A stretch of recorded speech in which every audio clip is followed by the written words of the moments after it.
கடவு பகுதியில மிக சிறப்பான ஒரு வரலாற்றை படைத்துக் கொண்டிருக்கக்கூடிய இந்த பகுதியினுடைய எல்லா அன்பு சொந்தங்களே, இங்கே இந்த வெற்றிகரமான வரலாற்று திருப்புமுனை கூட்டம் நடந்து கொண்டிருக்கும் பொழுது சில கிலோமீட்டர் தொலைவில் திராவிட முன்னேற்ற கழகத்தினுடைய ஒரு கூட்டமும் நடந்து கொண்டிருக்கிறது. தமிழகத்தினுடைய முதலமைச்சர் திரு ஸ்டாலின் அவர்கள் அந்த கூட்டத்தில் இருக்கிறாங்க. அவருடைய மகன் உதயநிதி ஸ்டாலின் அந்த கூட்டத்தில் இருக்கிறாங்க. தங்கச்சி கனிமொழி அந்த கூட்டத்தில் இருக்கிறாங்க.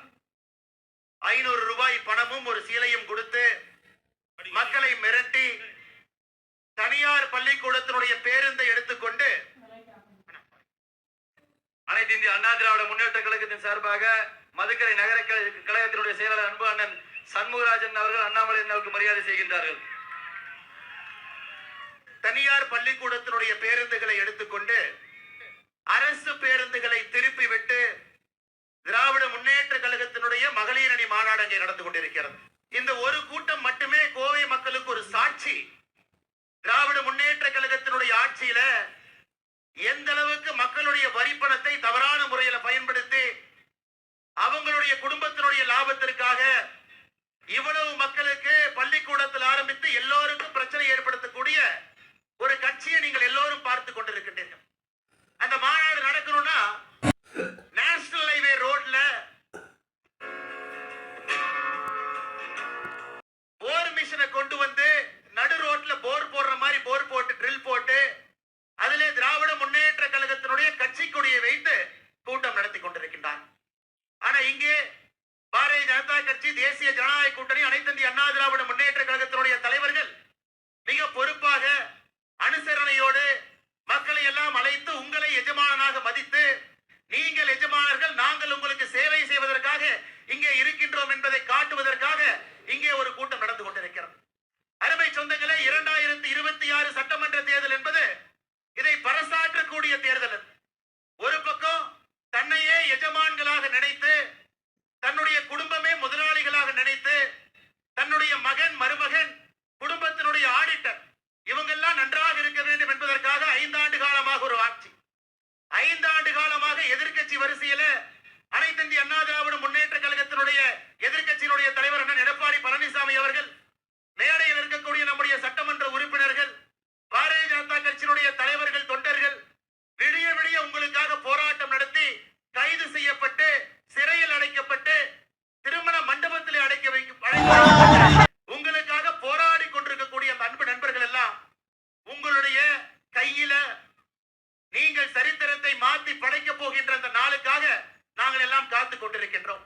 இன்னும் சரியாக 100 நாட்கள்ல 2026 சட்டமன்ற தேர்தல் நடக்கும் பொழுது நீங்கள் ஒரு விரல்ல நீங்கள் ஏற்படுத்தக்கூடிய அந்த புரட்சி என்பது நிச்சயமாக நல்லவர்களை, தேசிய ஜனநாயக கூட்டணிய முதலமைச்சர் அண்ணன் எடப்பாடி பழனிசாமி அவர்களை, அனைத்து இந்திய அண்ணா திராவிட முன்னேற்ற கழகத்தினுடைய சட்டமன்ற உறுப்பினர்களை, பாரதிய ஜனதா கட்சியினுடைய சட்டமன்ற உறுப்பினர்களை, கூட்டணி கட்சியினுடைய சட்டமன்ற உறுப்பினர்களை அங்கே உங்களுக்கு வேலை பார்ப்பதற்காக நீங்கள் அனுப்பி வைப்பீர்கள் என்கின்ற முழு நம்பிக்கை எனக்கு இருக்குங்க. ஆரம்பிக்கும் பொழுது எதற்காக நான் இதை சொல்லுகின்றேன் என்றால், கடுமையாக உழைக்கக்கூடிய நடுத்தர மக்கள், நீங்கள் கடுமையா உழைக்கிறீங்க, மாசம் மாசம் கடுமையாக உழைத்து சம்பாதிக்கிறீங்க, அதுல பட்ஜெட் போட்டு வாழ்றீங்க, அரசுக்கு வரி கட்டுறீங்க, அரசுக்கு வருமான வரி கட்டுறீங்க, அரசுக்கு குடிநீர் வரி கட்டுறீங்க, அரசுக்கு சொத்து வரி கட்டுறீங்க. எல்லாத்தையும் கட்டிவிட்டு கூட அரசு உங்களுக்காக வேலை செய்யவில்லை என்கின்ற பெரிய ஏக்கத்தோடு தமிழகத்தினுடைய நடுத்தர மக்கள் நீங்கள் எல்லாம் 5 ஆண்டுகளாக காத்துக் கொண்டிருக்கிறீர்கள். உங்களுக்கு நான் ஞாபகப்படுத்துறேங்க, மறந்துடாதீங்க. இவ்வளவு தூரம் வந்தாச்சு. 4 ஆண்டுகளை பல்லை கடித்துக் கொண்டு பொறுத்துக் கொண்டு இவ்வளவு தூரம் வந்துவிட்டோம். கடைசி 100 நாட்கள் மட்டும்தான் கடுமையாக உழைத்து, ஒற்றுமையாக உழைத்து அந்த 100 நாட்கள்ல ஆட்சி மாற்றத்தை இங்கே வந்திருக்கக்கூடிய பாரதிய ஜனதா கட்சியினுடைய தொண்டர்கள், அனைத்து இந்திய அண்ணா திராவிட முன்னேற்ற கழகத்தினுடைய தொண்டர்கள், நம்முடைய தலைவர்கள், பொதுமக்கள் நீங்கள் ஏற்படுத்தி கொடுக்கணும். மேடையில் இருக்கக்கூடிய அற்புதமான தலைவருடைய பெயரை சொல்லி அவர்களுக்கெல்லாம் நான் மரியாதை செய்ய வேண்டும், அவர்களுக்கு நான் செய்ய இருக்கின்றேன். அதற்கு முன்பாக இதையெல்லாம் உங்களுக்கு பேச வேண்டும் என்பது என்னுடைய ஆசை. எப்பவெல்லாம் திராவிட முன்னேற்ற கழகத்தினுடைய ஆட்சி நடந்திருக்குதோ அப்பவெல்லாம் கோயம்புத்தூருக்கு என்னெல்லாம் நடந்திருக்குன்னு யோசிச்சு பாருங்க. 1996, 2001 கோவையில குண்டு வெடிப்பு. அது குண்டு வெடிப்பு மட்டுமல்லைங்க ஐயா, நூற்றுக்கணக்கான நபர்கள் மருத்துவமனையில் இருந்தாங்க, கை கால் கண்ணு போச்சு.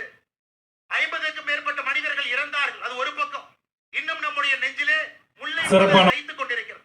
ஆனால் கோயம்புத்தூர் மக்கள் புரிந்து கொள்ள வேண்டும், அன்னைக்கு அந்த குண்டு வெடிப்பு நடக்காம இருந்தா எனக்கு இந்தியாவினுடைய முதல் 10 நகரத்துல கோயம்புத்தூர் நிச்சயமாக இருந்திருக்கும். அதிலே எந்த மாற்று கருத்தும் இல்லை. அதற்காக எப்பொழுதும் கூட இந்த பகுதியினுடைய மக்கள் திராவிட முன்னேற்ற கழகத்தினுடைய ஆட்சியும் தலைவர்களும் எப்பொழுதுமே நீங்க மன்னிக்க கூடாது. அதன் பிறகு 2006 2011 திராவிட முன்னேற்ற கழகத்தினுடைய ஆட்சி எந்த அளவுக்கு மின்வெட்டு நடந்ததுன்னு யோசிச்சு பாருங்க. நடுத்தர மக்கள், சிறு குறு நிறுவனம் நடத்துறவங்க குடும்பத்துல இருந்தா கூட கரண்ட் கிடையாது. 5 ஆண்டு காலம் நம்ம எல்லாம் மின்வெட்டுல இருட்டுக்குள்ள 5 ஆண்டு காலம் தங்க வைத்திருந்தாங்க. அதன் பிறகு 2021 திராவிட முன்னேற்ற கழகம் ஆட்சி வந்தோடனே முதல் பனிஷ்மெண்ட் யாரு கொடுத்தாங்க? ஐயா, கோயம்புத்தூர் மக்களுக்கு தான் முதல் பனிஷ்மெண்ட் திராவிட முன்னேற்ற கழகம் கொடுத்தாங்க. நான் இந்த நேரத்திலே உங்களுக்கு ஞாபகப்படுத்துவது என்னுடைய கடமை. முதல் பனிஷ்மெண்ட் என்னங்க ஐயா? கோவிட் காலகட்டம் 2020-21 கோவிட் தடுப்பூசியை மோடி ஐயா கொடுக்கிறாங்க. நேரடியா சென்னைக்கு வரும். அங்க இருப்பவர்கள் அதை பிரித்து ஒரு மாவட்டத்திற்கும் அனுப்பி வைக்கணும்.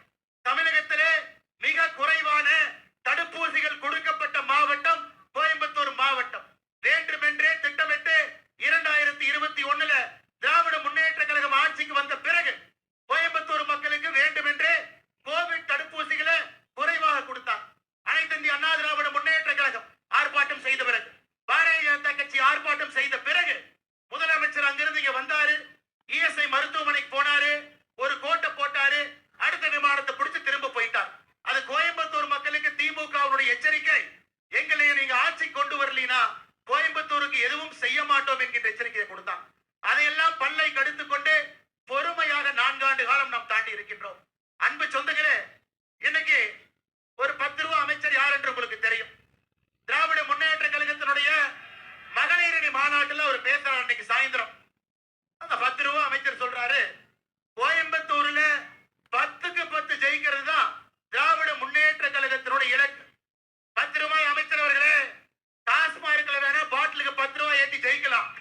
ஆனா தேர்தல் களத்துல மக்களுடைய மனதை தேசிய ஜனநாயக கூட்டணி வென்று விட்டது.